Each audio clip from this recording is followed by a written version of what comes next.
happy. That's what we're going to do. I'm happy to go first. Like, Okay. y'all So, know I have an issue with this. So let me get my screen going.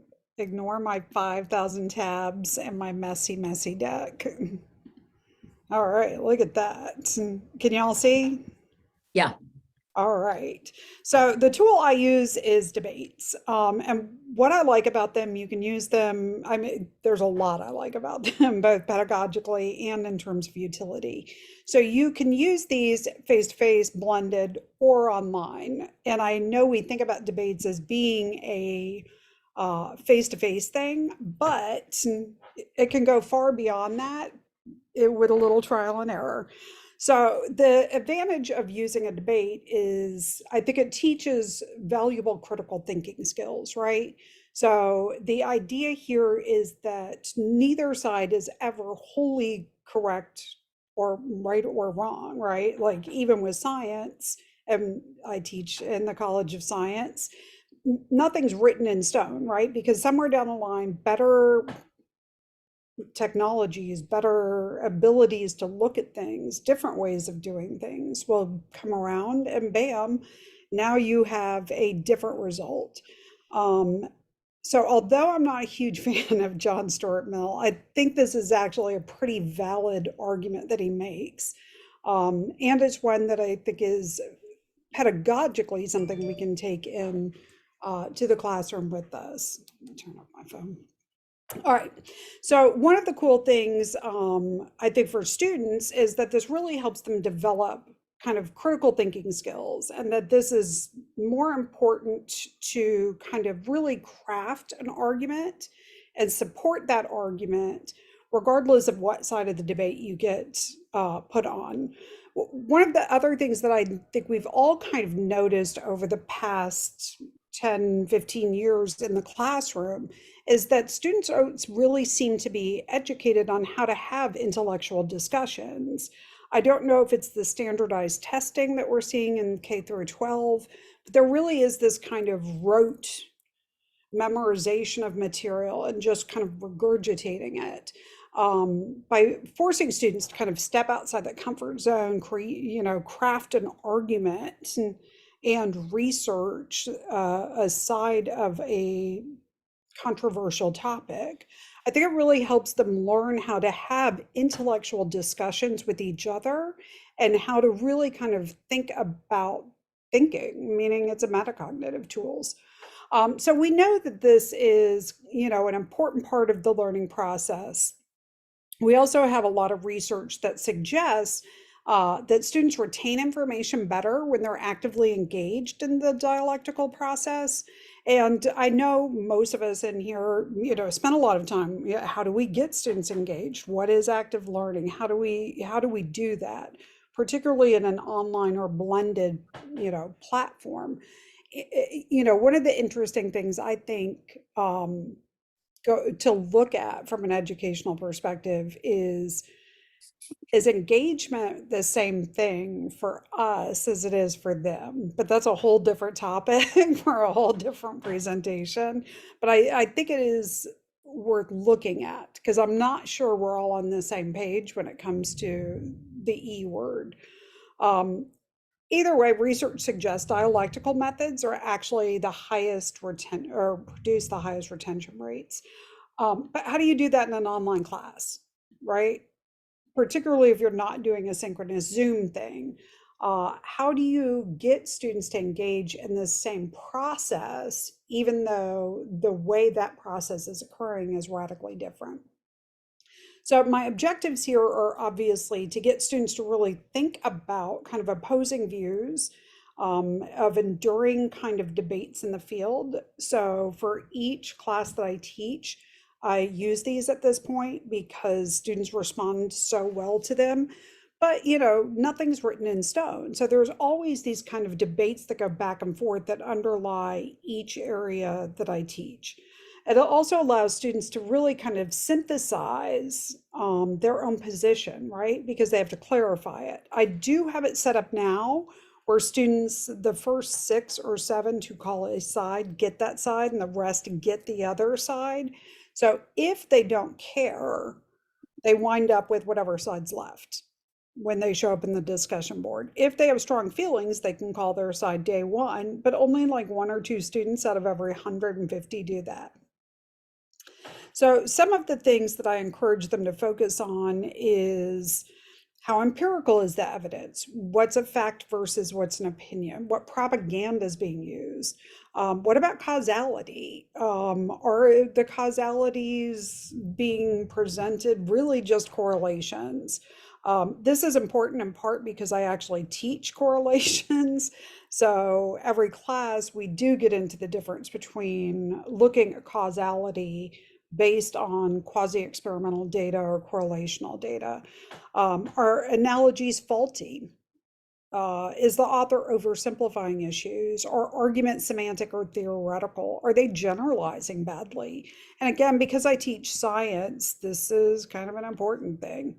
So one of the things that I like about using debates is they really help students discriminate between scientific argument and pseudoscience, between research, between propaganda. And it forces students to really adopt a view and defend their position, much as they might have to do in the real world. So it allows them to move into kind of a deeper level of analysis of the material. It also allows them to cover all sorts of things that aren't in their textbook. And again, even though it's an online course, to me, actually, maybe even more importantly, because it's online, it's important for students to take that next step. So this really allows me to kind of get students engaged and involved in a different way. Now, one of the issues here, or barriers, if you will, one, introductory classes are large. So during the pandemic, my GEP course was 400 students online. Even when we're not in a pandemic, my courses tend to be 150 students.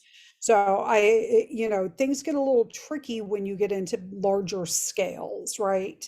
And again, course modality doesn't really matter for this because big is big. And there's only so much grading that can occur, and that is somewhat problematic in this. So one of the cool things in the way I've done this is I use the discussion tool.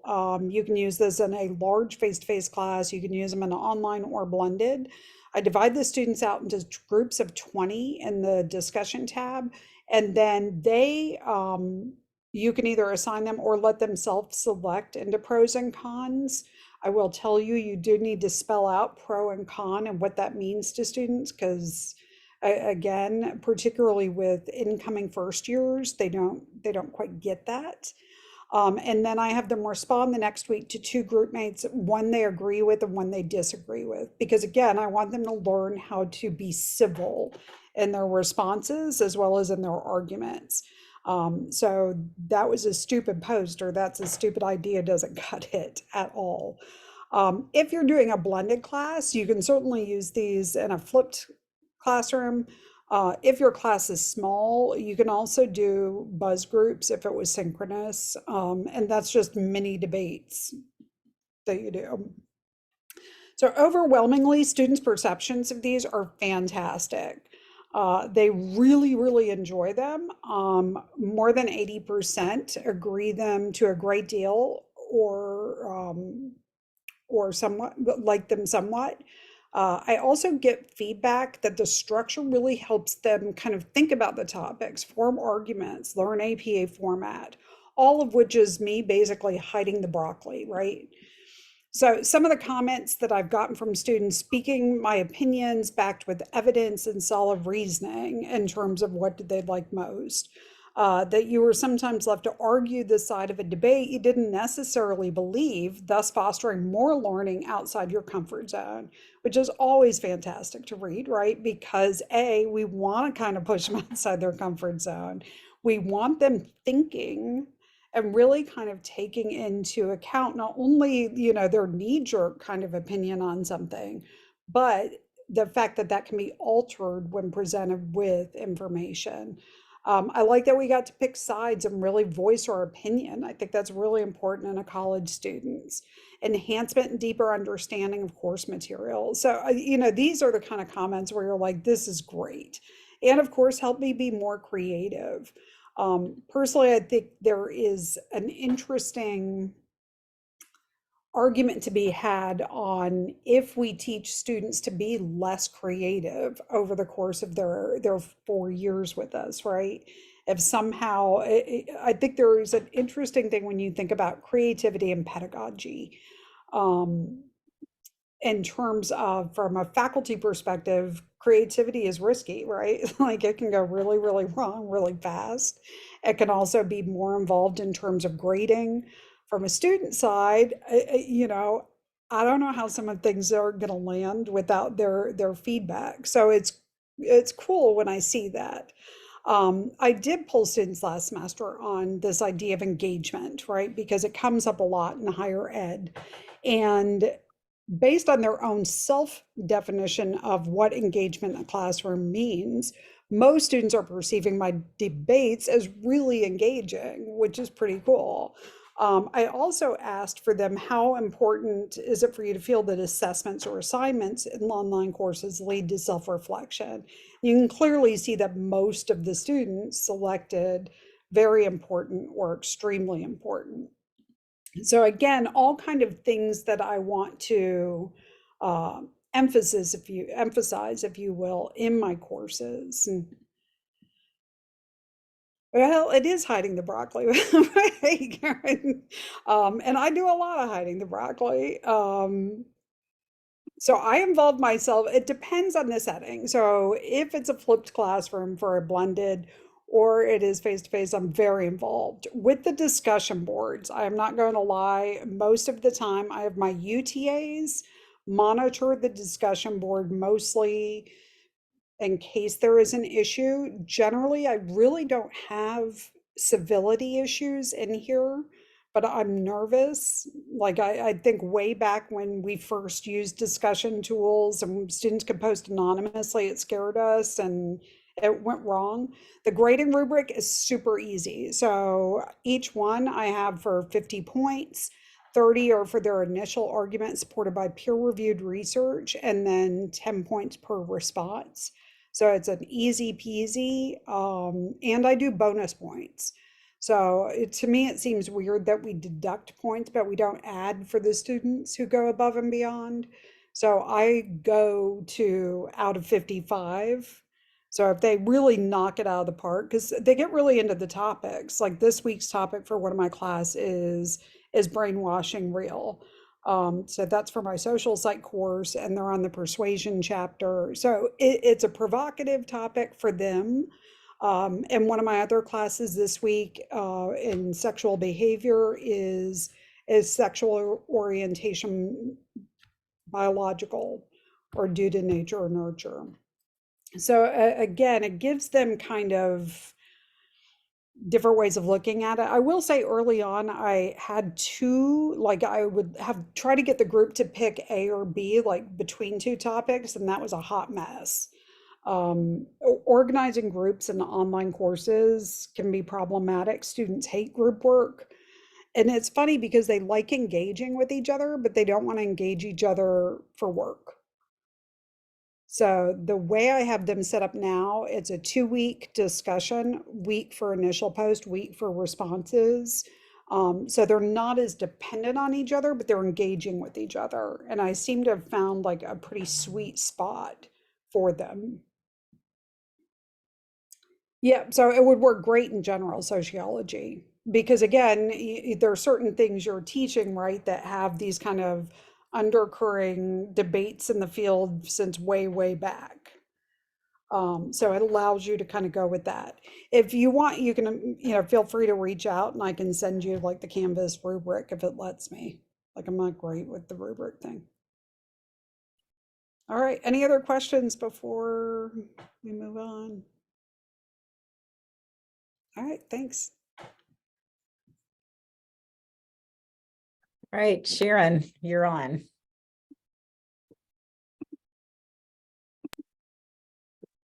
Okay, thank you. So I teach in interdisciplinary studies in the College of Undergraduate Studies, and my approach is a little bit different, and it's very interesting that we go back to back, Martha, because I explicitly state that the assignment that I use, the podcast, which I'm going to talk about in a second, is not a debate. So I'll talk about that in a second.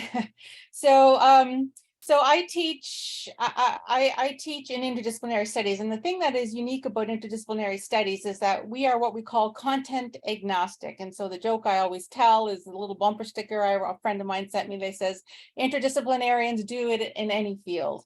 And so I don't have a specific set of information that I'm trying to convey. So I don't particularly care whether or not my students remember, definitions or what have you. So interdisciplinary studies is designed to address real world complex issues, and complex issues are those topics that are not easily solvable or not really right or wrong, that have a lot of gray area. And so what I'm really interested in is teaching this process of interdisciplinarity, this process of engagement. And so in interdisciplinary studies, we usually talk about 3 core competencies: perspective taking, critical thinking, and integration. And I always explain that these are competencies in any discipline, but they're heightened somewhat in interdisciplinary studies because we don't have the content to complement this. So this process is centered within our field. And for my students, I usually translate this into how we see, how we think, and how we do. So pretty much how we live, I don't really draw much distinction between, academic work and living in daily life. So I'm just going to go right to some of the tools that I have. And one of the courses I'm teaching this semester is environment, gender, and sexuality. So all of the trigger words are right in the title. So one of the things that I do in all of my courses, regardless of what the topic is, and the one that I've found most helpful is assigning them to do podcasts. So I rarely assign them to do essays anymore. I ask them, they're required to get together, and I give them a set of prompts that they have to address. And the objective is not that they cover the content accurately, although that's part of the engagement assessment. But what they have to do is be able to get together, be able to articulate points of view, articulate each other's points of view, and find value in the points of view that they disagree with. And so what I'm really trying to foster here is this type of relationship that allows people to look beyond the traditional binaries they would encounter in most of these topics in the general milieu, and move past that and be able to say, okay, this is what I think. However, I understand what you think. And even though I see a problem there, I can see why it could be valuable in this situation. So I'm trying to get them to come out of their own commitments and be able to at least engage in other points of view. And again, I do this online, and they are supposed to get together and record the podcast. And invariably, if I put unless I put a hard time limit on there, I could show you the podcasts. They range from, the shortest one I might get is 20 minutes, and that's really short. They're averaging an hour and 90 minutes. So I always warn them, like, I'm listening to these at double speed. I hate to tell you, because and they routinely state just how much they really like these assignments. And judging from the length, they're not required to do an hour and a half. I usually say shoot for around 30 minutes, and I routinely get an hour and a half, because I don't give them a limit. So that's one tool that I use across all of my classes, no matter what the subject is. And that's the one that I have found to be probably the most productive in terms of getting people to engage in these conversations in ways that move beyond just sort of, when I used to do it, the discussion boards in Canvas, what I would get is I would get a list of pros, I would get a list of cons, and I got my 2 responses and done. But this goes on, and it goes back and forth. And the assessment is not on whether they've got it right. The assessment is, have they articulated points of view, or if they articulated multiple points of view, have they critiqued each other? They're required to critique each other, actually, in ways, of course, that are respectful. Have they been able to give a fully articulate why they believe what they believe, or why they think what they believe?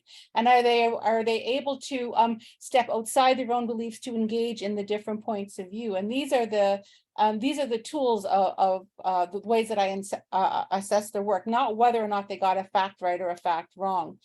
And again, so that's been the most successful tool that I've had. But I also wanted to just mention it as I was going through this semester is the first time I've tried this yellow dig, which I have been over the moon. I cannot keep up with it. And I just gave a couple examples of the 2 posts that were just posted. I guess they were posted recently, but they have new comments that I haven't had a chance to read yet. And you can see the topics. These are not my topics that I posted. These are the questions that they are raising. So I don't actually, in this tool, I'm discovering that I'm not the one who actually has to prompt the complex problems and the conversations. They're having them themselves, and it's very easy for me to get in there and to moderate and to give different points of view, which brings me to the third most important tool that I use, whether I'm in line, in class, at the drugstore, no matter where I am, is that I try to live this pedagogy, meaning that I try to model these actions in every aspect of my life. And so when I am in class and I see the students falling into one really narrow point of view, right, in front of, I try to very, very cautiously, very, lovingly encourage them to, okay, I understand that, and that makes a lot of sense, but what about this person in this particular situation, right? And so I try to gently lead them into other perspectives, other points of view. And in the comments as well, you will often, once one person gets on a roll of one, they'll make a comment, and it may be along a certain political line, and then you'll start to see all the comments will begin to float in that direction. Then that's when I step in and say, okay, I understand that, I validate the point of view, I know that this is true, I validate them as people, and then I begin to introduce new variables into the situation to hopefully allow them to see, okay, there are other ways that this can legitimately be viewed as well. And so these are the three tools that I think are probably, so far, again, this is my first semester using this tool, and I really hope that we're going to keep it because I'm very impressed. It's doing a lot of the things that I was trying to do manually in the discussion boards and was not very successful with. But I'll just close by saying the whole foundation of this process is what we call the cognitive toolkit. This is the cognitive toolkit, the things that are necessary to engage in civil discourse, right, and to engage in the interdisciplinary process. And we call it, open-minded empathy, open-mindedness, and intellectual courage, right? We all know what empathy is, the willingness to put ourselves in somebody else's shoes, but also I also want to encourage students to think about all of the variables that are in place when a person makes a decision or comes up with a point of view or a set of beliefs, right? And in order to encourage them to think, that there are a whole slew of things that influence the way that we think, right? And that there are a lot of reasons why people decide to do the things that they do. And it's not just right or wrong, good or bad. There's a bigger framework that we can engage in. Open-mindedness, of course, we always know that that's the willingness to listen to other points of view, but I really, really, really push my students to go further. It's not enough just to be willing to listen to another point of view. We have to be willing to be moved by the other points of view. So I always say, forget about open-mindedness. Let's talk more about open-heartedness. Somebody's going to be right and somebody's going to be wrong, but in the end, we are still in this relationship, in this world together. And no matter who's right or who's wrong, we still have to forge a way forward. And of course, intellectual courage, because there is a time and there is a place where we have to stand up and put our ideas out there and be willing to stand up against ideas when they are clearly, I hate using right or wrong, but there are some things that we as a society are simply not going to, that we're going to be willing to resist, put it that way. I'm trying to be gentle. So in my course, my objectives in engaging civil pedagogy is not to change people's mind. Maybe sometimes it's a matter of finding common ground, but that's not always possible. Sometimes it's a matter of building a bridge between gaps in the way we see the world, and sometimes that is not possible. But the minimum I can do is I can create space for all of us, for each of us, to live and explore in ways that are that we, that contribute to somehow doing good in the world. So I always end my talks by saying the whole tools, competencies of interdisciplinary studies, perspective taking, critical thinking, and integration, they require the cognitive toolkit, empathy, open-mindedness, and intellectual courage. And these are the things that you need to do good interdisciplinary academic work. But more importantly, these are the tools that we need to do good in the world. And for me, that is actually I'm more concerned with that than whether or not they get an A on whatever paper or assignment that they submit. So that's my framework. Thank you.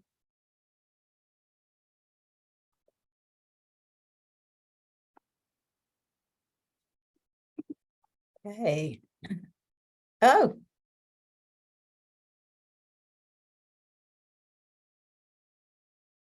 Sorry, I'm just having some kind of technical difficulties. All right, let me try again to share my screen. Okay. Okay, hopefully you all can see that. Let me just, oops. Okay. So what I'm going to share about is a little bit different than Martha and Sharon in that I am going to talk about an external tool that I've used in a couple of different classes in which I have really enjoyed. I will say I'm from the field of communication. In some ways, my field is similar to Sharon's in the sense that, of course, communication is everywhere. The question is, what are we discussing and how are we doing it? And the tool that I'm going to talk about, I've used most recently in a first year general education course, which actually was last summer. I've used it in other classes before, but last summer I used it in a fully online class. And it was the first course that a lot of students take when they come to the university. So my thought was, this is an opportunity for me to really give them some tools and some background into constructive dialogue and into how to communicate through difference in the first course that they take here at UCF. So the tool is called Perspectives. It's actually changed names recently, but it's put out by the Constructive Dialogue Institute. There's their web address. And it does focus on a lot of similar things: empathy, open-mindedness, intellectual humility. But it's created, it has a lot of, it takes very much a cognitive psychological perspective. The reason it makes sense for me is because that is then outworked into how we communicate, understanding what's going on in our minds when we meet disagreement. What can we then do to avoid some of the pitfalls that naturally surround us? So just a little bit of background about Perspectives. It was originally created by Heterodox Academy, if any of you all are familiar with them. And then it spun off into its own nonprofit organization. It is based on principles of cognitive psychology. But what it consists of is it has 8 interactive 30-minute lessons and then an optional peer-to-peer conversation, set of peer-to-peer conversations. I haven't used the peer-to-peer conversations in an online class. So if you think about it, what I'm talking about is about 4 hours of work. So I'll show you some examples of the modules in just a minute. But the students go through them, and then in the midst, there are brief quizzes on each unit. So if you're using them in a course, you can import their grades, or that is, you can transfer their grades in on the quizzes, or you can simply give them a complete or an incomplete. Then the program also has a library of additional videos and materials, and it's free, which is great. And what they say that they are attempting to foster is mutual understanding, appreciation of differences, recognizing our shared humanity, finding common ground, and communicating across differences. And so my goal is to have them go through this. And actually what I did last summer was pair this with Martha's debates. Martha led me through the process of creating them and shared very generously of her assignments so that I could develop those. So we did this first, and then I had them create guidelines for their group discussions based on what they were beginning to learn in Perspectives, and then they engaged in the debates. So I said there are 8 interactive units, and here are the topics of those, just so you can get a sense. The first one, exploring the inner workings of the mind, is just talking about those kinds of inclinations that all of us have: motivated reasoning, just a range of things that we ourselves tend to do, and it makes problems when we disagree with someone. Then it goes into looking at where do our values come from? Why would it be that different people would have different values based on their heritage and life experiences? There's a unit on cultivating intellectual humility and why that's really good for us. And then we have also unit 4, the value of getting diverse perspectives. Why would that be helpful if I'm sure I'm right? Well, there are a lot of reasons for that. Then the 5th unit looks at how can you understand someone's worldview so you can better communicate with them. The 6th unit is about the challenge, the culture of contempt is all about social media and the mechanisms by which social media makes for very negative conversations. And then it offers some guidelines and techniques for breaking some of those toxic patterns. 7th is managing emotions during difficult conversations, which is based primarily on cognitive behavioral therapy. And then there's kind of a wrap-up unit that gives a few more techniques for listening, communicating, and so on. So this is what it looks like. When I say interactive, there'll be little things that the students can do. You can see there's a very brief audio that they play. This is one of those situations where different people hear a different word, even when they're listening to the same audio. And so there's some discussion about, that ties that into the differences in our perceptions of the world. This is interspersed, this kind of interaction is interspersed with some longer sections that we'll describe. Here you see, this is from the social media unit about why moral outrage feels good to us. Why do we enjoy engaging in it? And then, as I said, at some point during the unit, there will be quiz questions that they will reach just sort of sporadically. They're marked by that little star in the upper right-hand side. You can see the question down at the bottom of the left-hand page. And then there are places where they simply respond on their own. It's not a quiz, but how would this make you feel? You can see there at the bottom of the right-hand page. Here's some opportunities for self-reflection. So those are sprinkled throughout. Students don't have to do them if they're concerned about privacy. They just need to do the quizzes. But this is the way that it engages students and pulls them in. And then this is an example of what the peer-to-peer conversation guidelines are like. So the library, as I mentioned, gives opportunities to explore videos, essays, books. It's a really great resource. And as you can see, they've got it divided by the progressive left, the conservative right, libertarian or classic liberal, and just a number of excellent resources there. One of the things that, one of the issues that I was concerned about in using an external tool was how do I protect my students' privacy? I will tell you that my students didn't seem to care in the least about their privacy, but I was concerned about their privacy. So here's just a little bit of information about that aspect. Oops, sorry. This is not integrated with Canvas, so it's entirely external. Students don't, however, need to use any university credentials. I told them you can make up an email address, create a new Gmail address. You don't need to use your UCF address. Well, they all did anyway, so their names are all right up there. But anyway, that's the advice I gave them so that they didn't need to provide any personally identifiable information.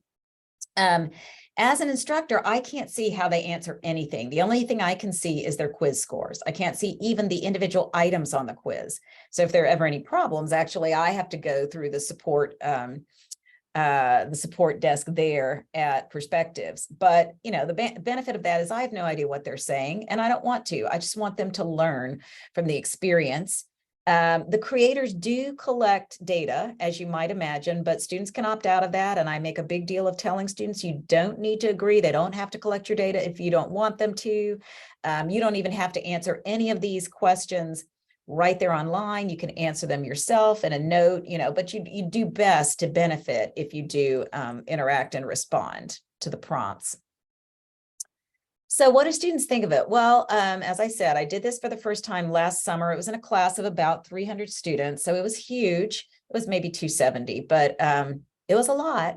But it was among, in my student perception of instructions at the end of the term, this is the thing that students mentioned the most as a positive element of the education, of its being a first year general education course. I will not stop and think about the fact that they are not mentioning my videos.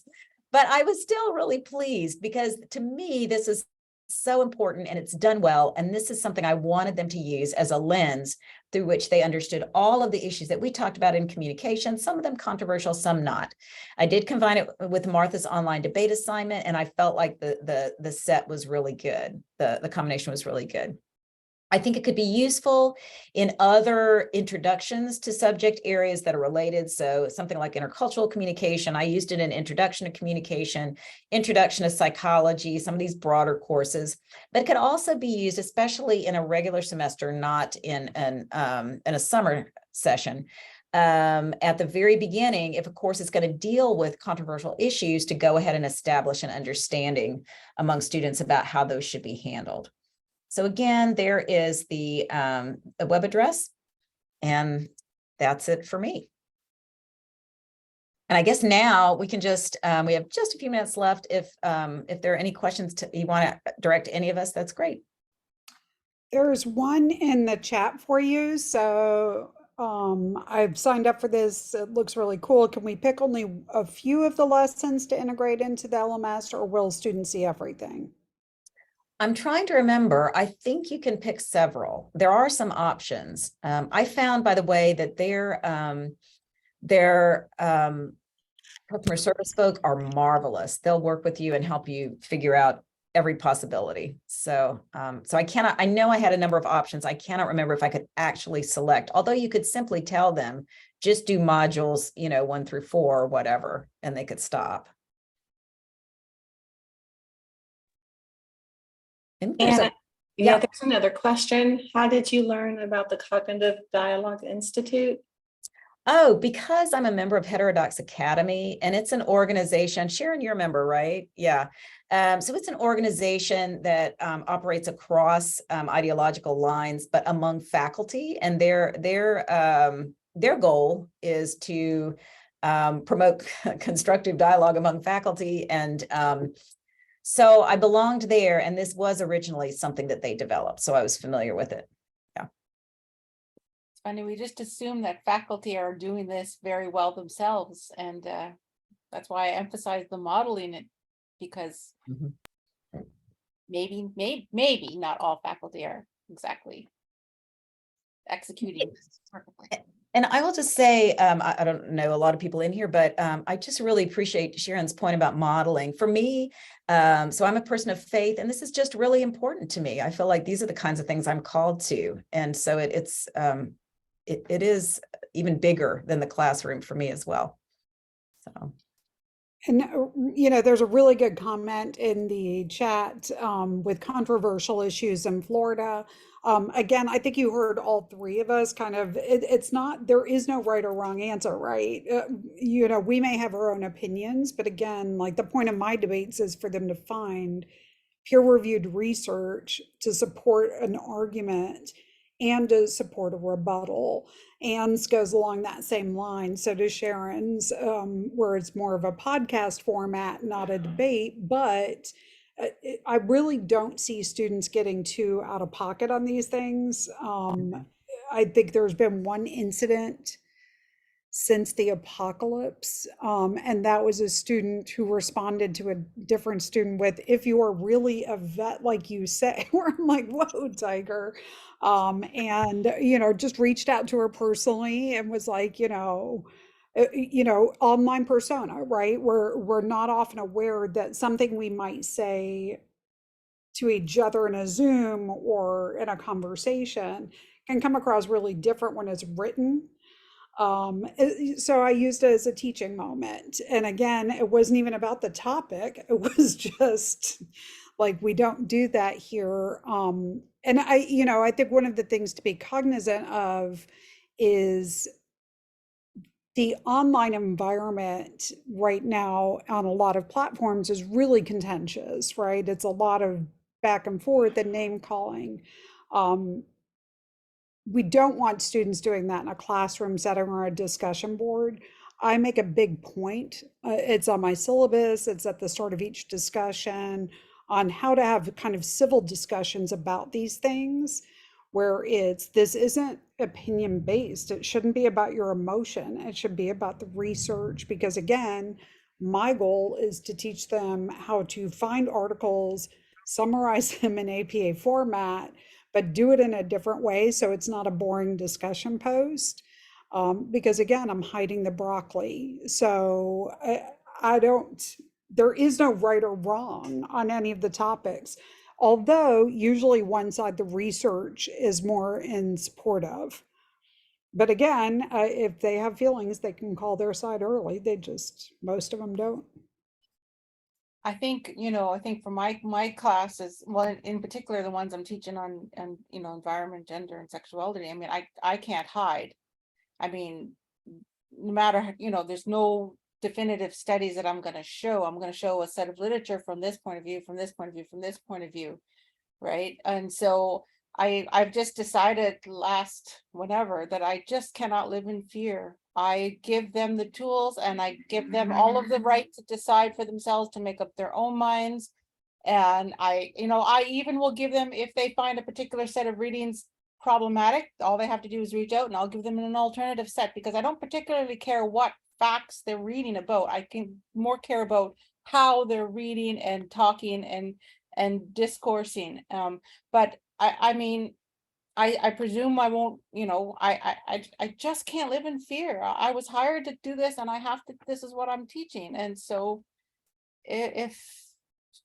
I'm doing my best to be open-minded and fair and gentle and loving. And that is the best I can do. That's very well put, Sharon. And that's a great sentiment, perhaps, to wrap up. Thank you very much, Sharon, Anne, and Martha, for the wonderful presentation. I'd like to remind everyone, yes, claps all around, that there is a shuffleboard contest going on. I'm putting the code. Oops.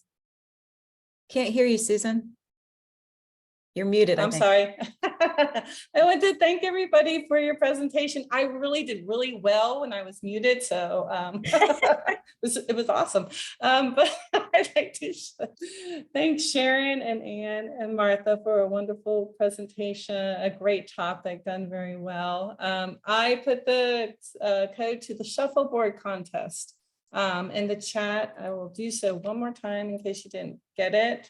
And a reminder, we're going to have a little break, and then at 3 o'clock we're going to come back for our first Best in Track presentation. So go get a break, digest, get something to drink, use the restroom, and then everybody, let's come back for another great session. Thank you, everyone. Thank you.